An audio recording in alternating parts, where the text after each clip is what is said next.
العالمين والصلاة والسلام على আচ্ছা, কারো কিছু যদি হারিয়ে থাকে পশ্চিমবঙ্গ ইসলামী শিক্ষা ও গবেষণা নিকেতনের সম্পাদক মাস্টার শেখ আলফিকারের সঙ্গে যোগাযোগ করুন। والصلاة والسلام على سيدنا محمد سيد الأولين والآخرين وعلى صحبه أجمعين. أما بعد، قال النبي صلى الله تعالى عليه وسلم: المرء مع من أحب، أو كما قال عليه الصلاة والسلام. حضرات علماء کرام، مشائخ اعظام، میرے محترم بزرگوں، دوستوں، بہت دیر سے آپ حضرات مفید باتیں سن رہے ہیں اور بہت کم وقت کے لیے کچھ باتیں عرض کرنی ہے۔ اس سے پہلے آپ لوگوں نے یہ حدیث سنی، المرء مع من احب۔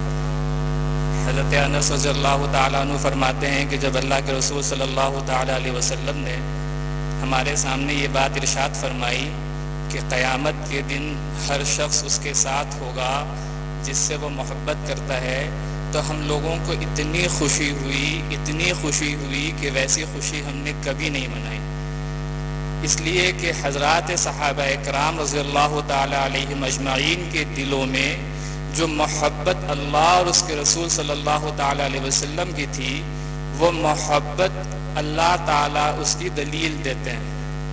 محمد الرسول اللہ والذین معاہو کے مطلب یہاں پہ مفسرین لکھتے ہیں کہ صحابہ اور حضور صلی اللہ تعالیٰ علیہ وسلم میں اس قدر جوڑ ہے کہ اس جوڑ کو الگ نہیں کیا جا سکتا۔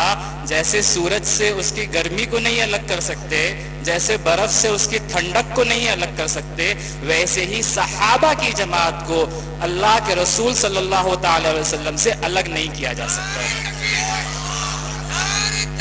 اللہ اکبر۔ حضور صلی اللہ تعالیٰ علیہ وسلم کی محبت تامہ صحابہ رضی اللہ تعالیٰ اجمعین کے قلوب میں بالکل پرو چکی تھی۔ دو واقعہ ہے، بلکہ آپ سمجھے ایک ہی واقعہ ہے۔ حضور صلی اللہ تعالیٰ علیہ وسلم اور تمام مسلمان آپ کے ساتھ مدینہ منورہ ہجرت فرما چکے ہیں۔ مسلمانوں پر اب بھی جبر اور ظلم کا سلسلہ چل رہا ہے۔ مکہ میں حضرت زید بن دسنہ رضی اللہ تعالیٰ عنہ اور حضرت خبیب رضی اللہ تعالیٰ عنہ کو قید کر لیا گیا۔ اب کفار ان کو قید میں لیے ہوئے ہیں اور یہاں تک کہ ان کو شہید کرنے والے ہیں۔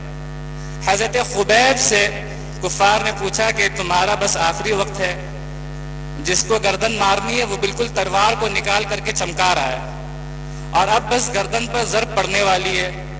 حضرت خبیب سے پوچھا کہ بتاؤ تمہاری کوئی آخری خواہش ہے؟ انہوں نے یہ سوچا ہوگا کہ اب ان کے بیوی بچے اس وقت مدینہ منورہ میں تھے کہ ان کو کچھ پیغام پہنچانا ہے، کچھ وصیت کرنی ہے۔ آپ نے فرمایا کہ مجھے 2 رکعت نماز پڑھنے کی مہلت دی جائے، اور آپ نے پھر 2 رکعت نماز پڑھی اور بڑی جلدی پڑھی۔ تو پوچھا کہ تم قید میں جب تھے تو بہت لمبی نماز پڑھتے، کیا بات ہے بہت جلدی میں نماز نپٹا دیے؟ انہوں نے جو جواب دیا وہ سنیں۔ انہوں نے کہا کہ میں بتانا چاہتا ہوں کہ مسلمان جو ہیں وہ موت سے ڈرتے نہیں۔ تمہارے دل میں یہ کہیں بات نہ آ جائے کہ خبیب کو جو ہے موت کا وقت تھا تو اس نے بہانہ کے طور پر نماز کے تاخیر کر دیا۔ اب بس انہوں نے 2 رکعت نماز پڑھی اور ان کو شہید کر دیا گیا۔ اب باری زید بن دسنہ کی ہے رضی اللہ تعالیٰ عنہ، ان کو پھانسی میں لٹکانا ہے۔ حضرت زید سے پوچھا گیا کہ زید یہ بتاؤ، تم اچھے خاصے اپنے گھر والوں کے ساتھ تھے، کہاں ایک محمد کے چکر میں پڑے اور تمہیں یہاں پھانسی میں لٹکایا جا رہا، تمہارے دل میں یہ تو بات آتی ہوگی کہ اگر میری جگہ اس کو لٹکا دیا جائے جس کی وجہ سے میں آج اس جگہ پہ ہوں، تو تمہیں کیا یہ بات منظور ہے؟ حضرت زید کہتے ہیں کہ میرے ہاتھ پیچھے بندھے ہوئے ہیں اور چہرہ بالکل سرخ ہو گیا۔ کہا اگر میرے ہاتھ بندھے نہ ہوتے تو میں تمہاری اس گستاخی پر تمہیں بتلاتا کہ ایک عاشق رسول کس طرح سے تمہارے ساتھ معاملہ کرتا۔ حضرت زید نے جو جواب دیا وہ سنیں۔ حضرت زید نے کہا کہ تم مجھے یہ کہتے ہو کہ میری جگہ میرے آقا کو پھانسی دی جائے؟ واللہ میں اس بات کو بھی نہیں پسند کرتا ہوں کہ مجھے یہاں پھانسی دی جائے اور مدینہ منورہ میں جہاں میرے محبوب صلی اللہ تعالیٰ علیہ وسلم ہے ان کو ذرا سی بھی بلکہ کانٹے چبھنے کی بھی تکلیف ہو۔ تو یہ بات کس قدر آئی؟ اس لیے کہ محبت دل میں آ گئی تھی۔ اور محبت ہی وہ چیز ہے جس کے لیے اللہ تعالیٰ نے ہمیں اس دنیا میں بھیجا. بس بات ختم، میرا وقت ہو گیا ہے. اللہ نے عہد الست جو لیا تھا، اللہ نے جو عہد الست لیا تھا، الست بربکم، حضرت والا حردوی رحمۃ اللہ علیہ نے فرمایا کہ الست بربکم میں اللہ تعالیٰ نے دو چیزیں انسانوں کو، جو ارواح کو جمع کر کے دو چیزیں دی.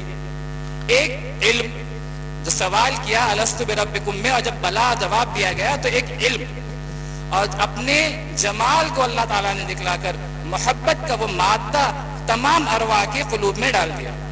یہی وجہ ہے کہ ہر ایک انسان کے قلب میں اللہ کی محبت، اس کے مادے موجود ہیں. لہذا مومن کے بس دو ہی مشن ہیں، ایک تکمیل علم اور ایک تکمیل محبت. اگر تکمیل علم میں کچھ کمی بھی رہ گئی تو تکمیل محبت انشاءاللہ اسے کھینچ کر لے جائے گی. دعا فرمائے اللہ تعالیٰ ہم سب کے قلوب کو اللہ اور اس کے رسول صلی اللہ تعالیٰ علیہ وسلم کی اور اللہ والوں کی محبت سے آباد فرمائے. السلام علیکم ورحمۃ اللہ وبرکاتہ.